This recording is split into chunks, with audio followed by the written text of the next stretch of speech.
नमस्कार। आज गुरमीत डेली में एक बार फिर आप लोगों के सामने मैं कुछ नए बिंदु लेकर आया हूँ। बहुत ही चीज़ों को जांचने और परखने के बाद मैंने आज 23/12/22 को ये वीडियो बना के आप सबके सामने आया हूँ। मैंने एक चीज़ नोट की अभी कल के वीडियो में कि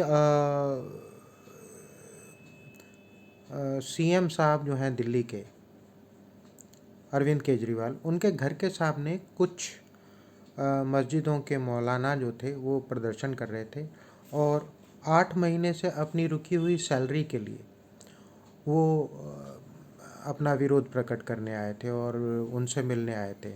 मुझे जान के बड़ी हैरानी हुई कि मस्जिद के जो मौलाना हैं उनकी सैलरी सरकार देती है। तो सवाल ये उठता है कि सिर्फ मस्जिद के मौलानाओं की जो सैलरी है वो सरकार क्यों देती है? उस हिसाब से तो फिर जो गुरुद्वारे के ग्रंथी हैं उनकी सैलरी भी सरकार को देनी चाहिए और इसके अलावा जो मंदिर के पुजारी हैं उनकी भी सैलरी सरकार को देनी चाहिए। इसके अलावा जो क्रिश्चियन कम्युनिटी के जो पादरी हैं उनकी भी सैलरी क्यों सरकार ना दे? क्या मस्जिदों में चढ़ने वाला जो पैसा है वो सरकार के पास जाता है?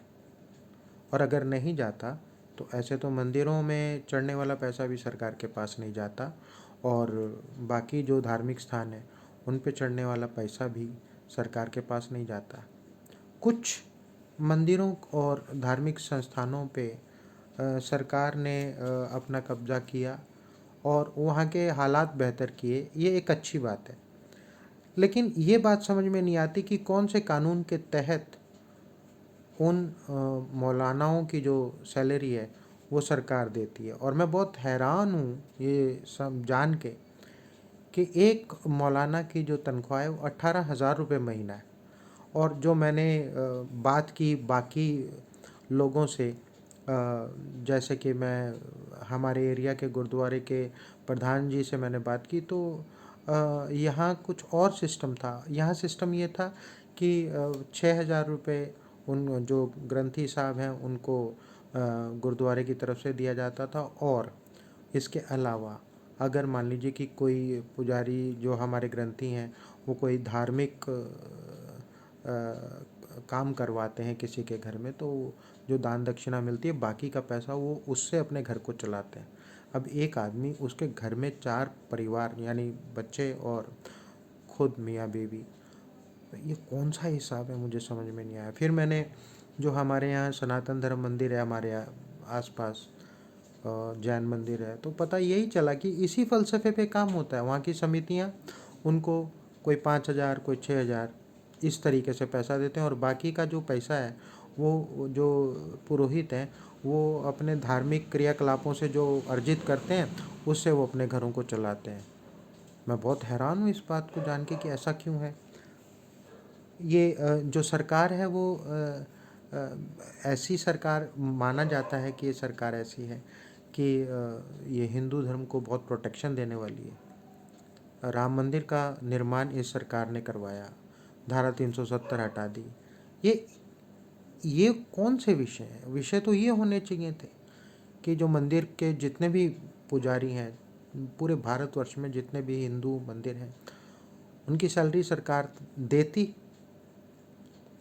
बहुत से मंदिरों के केसेस पड़े हुए हैं सालों से, कई सालों से पेंडिंग पड़े हुए हैं, उनको कोई सुनवाई नहीं है, अटके पड़े हैं। वो कुछ मंदिर ऐसे हैं जिनको कुछ विशेष परिवार ही चला रहे हैं। तो सवाल ये उठता है कि ये कौन सा सिस्टम है, कौन सा संविधान है, कौन सा कानून है कि कोई भी धार्मिक संस्थान कोई एक विशेष परिवार चलाए और उसकी जो इनकम है वो उन विशेष परिवारों को जाए। सरकार को इसमें इंटरफेयर करना चाहिए मेरे हिसाब से। दूसरा एक बहुत ही अच्छा पॉइंट एक आया कि आजकल एक दौर चल रहा है व्हाट्सएप पे और आपके जितने भी सोशल मीडिया के चैनल हैं, धड़ल्ले के साथ बगैर किसी जांच परख के, बगैर किसी शोध के धड़ल्ले से खबरें छापी जा रही हैं जिनका कोई सिर पैर, कोई आधार दिखता नहीं है। अंग्रेज़ी में इसे फेक न्यूज़ बोलते हैं।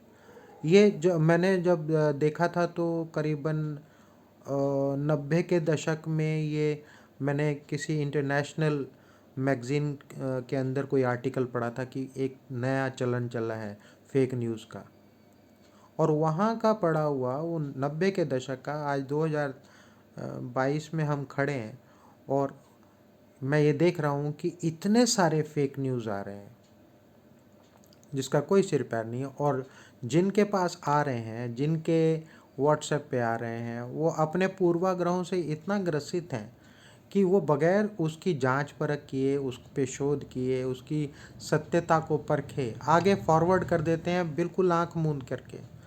और ये भी नहीं समझते कि अगर आपके पास आ गया तो इसको रोक लो, या रोको नहीं तो कम से कम जांच परख तो करो, उसको समझो कि इसमें कितनी सत्यता है, और उसे धड़ाधड़ आपने क्या किया, फॉरवर्ड कर दिया।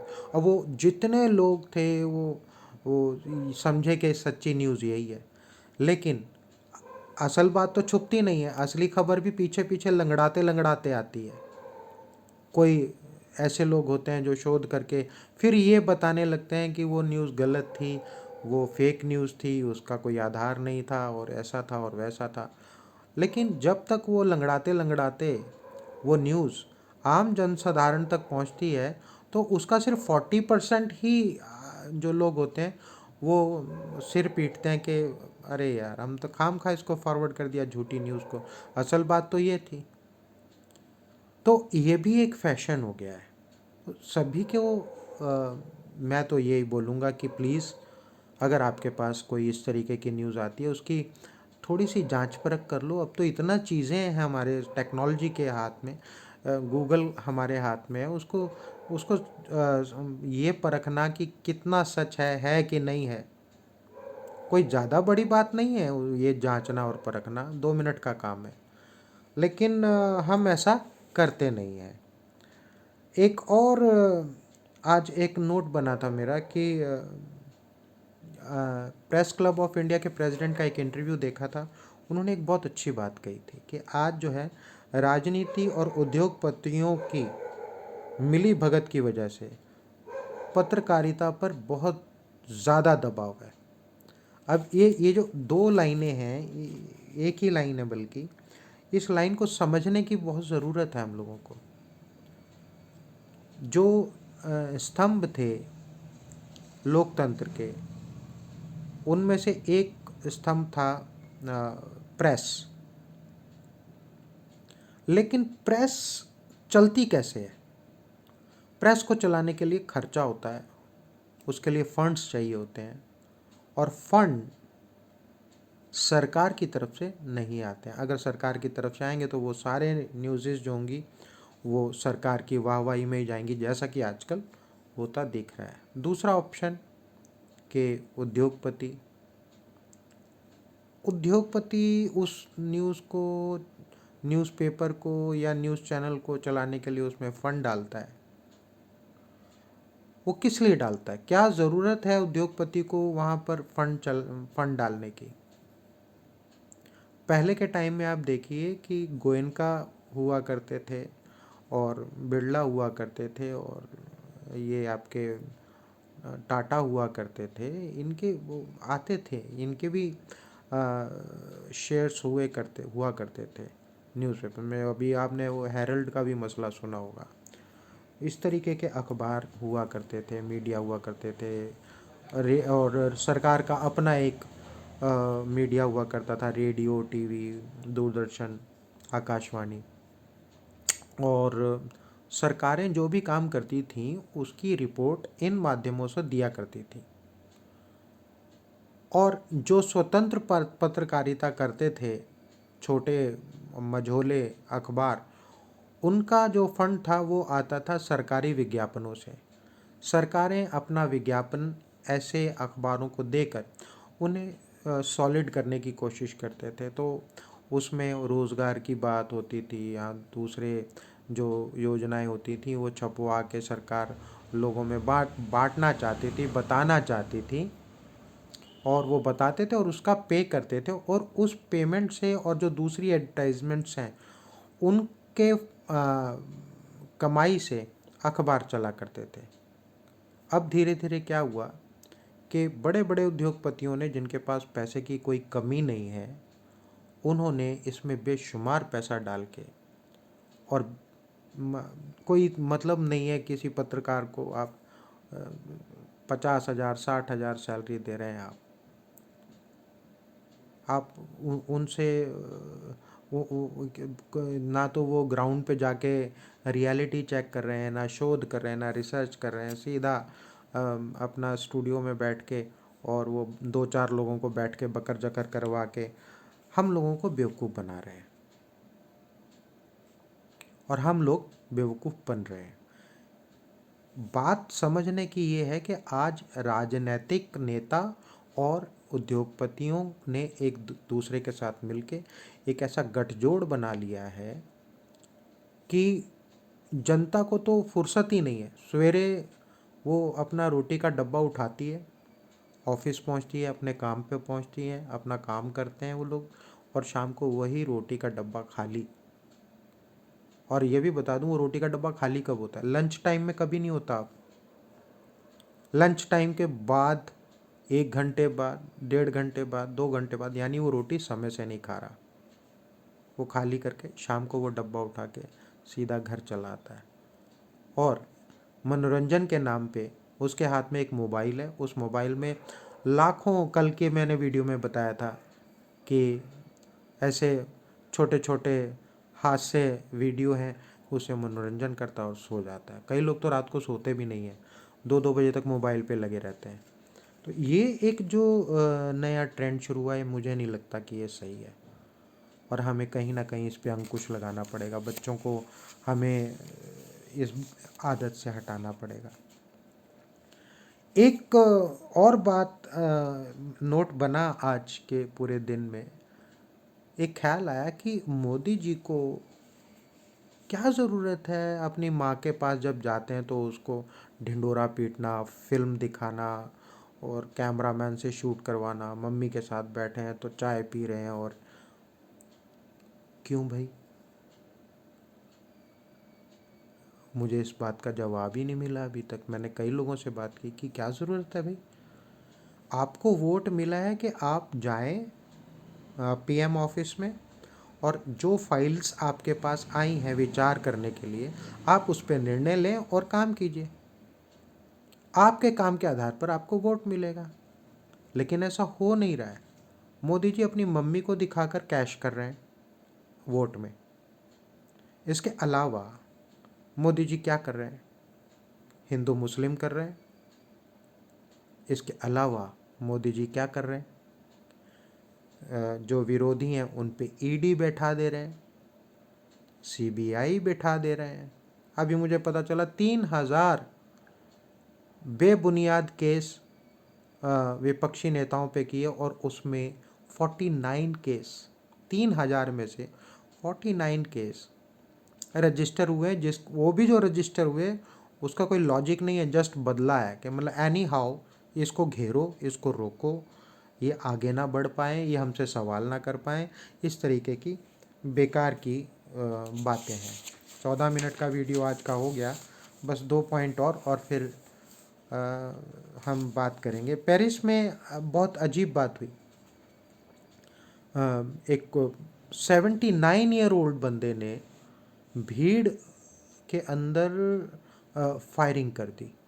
कई लोग, उसमें 3-4 लोग मर गए, और उसके बाद वहाँ के लोगों ने उपद्रव कर दिया पेरिस में, और सरकारी संपत्ति को, प्राइवेट संपत्ति को नुकसान पहुँचाया।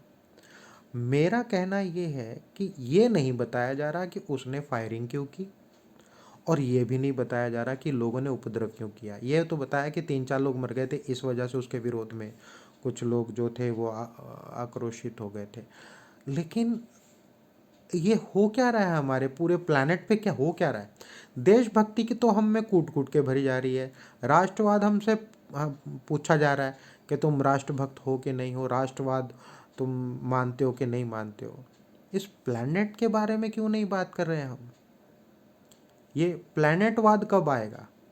राष्ट्रवाद की बात हम कर रहे हैं, चीन से हमारा जो है हिम्मत नहीं हो रही कि उसे हम ये कहें कि हट जा भाई पीछे।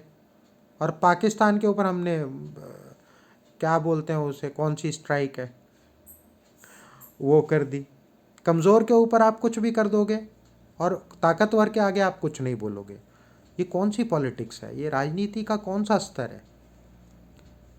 वो जापान है और ये हांगकांग है, ये लोग भी तो अपना वो कर रहे हैं, विरोध प्रदर्शन कर रहे हैं। वो विरोध प्रदर्शन नहीं दिख रहा हमारे लोगों को कि वो चाइना के, ताइवान है, जापान है, चाइना के खिलाफ बिल्कुल डट के खड़ा हो गया। वो छोटा सा मुल्क, दिल्ली से भी छोटा, और हम चाइना के खिलाफ कुछ नहीं कर रहे, बस बातें बातें बातें बातें। अच्छा, एक चीज़ बड़ी अजीब लग रही है मेरे को इस प्लेनेट में, जो आखिरी का मेरा आज का पॉइंट है वो ये कि म्यांमार में लोग लोकतंत्र के समर्थन में हथियार बंद होकर सेना के खिलाफ मैदान में उतर आए। अब इस हमारा जो देश है भारत, इसके चारों तरफ देखो कितनी गड़बड़ हो रही है। उधर श्रीलंका में काम हो गया, इधर ये म्यांमार में काफ़ी अरसे से सरकार और सेना और लोगों के बीच में उल्टा सीधा कुछ मतलब खैचमतान। नेपाल देख लो, वहाँ उल्टा काम हो रखा है। नेपाल आज भारत को आंखें भी दिखा रहा है, डर भी रहा है, बेचारा फंसा हुआ है दो पाटों के बीच में। पाकिस्तान में इतने फ्लड आ गए, वहाँ का राजनीतिक माहौल बिल्कुल भी स्टेबल नहीं है, बहुत ज़्यादा बुरे हाल है, इतना कर्जे में है। 256 एक डॉलर में 256 पाकिस्तानी रुपए आ रहे हैं, आप सोचिए। और हमारा रुपया 80 पे है, 83 सॉरी 83 पे है। हमें 100, इसका तो मतलब हम 100 पे भी पहुंचने में ज़्यादा टाइम नहीं लगने वाला अगर पाकिस्तान का ये हाल है तो। हमारे देश के चारों तरफ ये हाल है। हमारे देश में इतना बुरा हाल है कि अर्थव्यवस्था के बैंड बाजे बजे हुए हैं, नौकरियां मिल नहीं रही हैं, काम धंधे चल नहीं रहे हैं। ऊपर से कोरोना वायरस का एक फिर से एक नया हैंटर के ये कर लो वो कर लो, मास्क लगा लो वो लगा लो। मैं समझता हूँ कि ये होना चाहिए, लेकिन ये कोई हद भी तो होती है ना किसी चीज़ की। आप एक बार गलती करते हो, दो बार गलती करते हो, तो उन गलतियों से सीख के आप भविष्य के लिए कुछ नीति बनाते हैं, कुछ प्लान बनाते हैं। वो अभी भी कुछ नज़र नहीं आ रहा है। आप लोगों के काम नहीं सिक्योर कर रहे हो, लोग परेशान हैं, उनके पास पैसा नहीं है। सोचना पड़ेगा हम सबको। इसी के साथ आज का गुरमीत डेली मैं यहीं समाप्त कर रहा हूँ।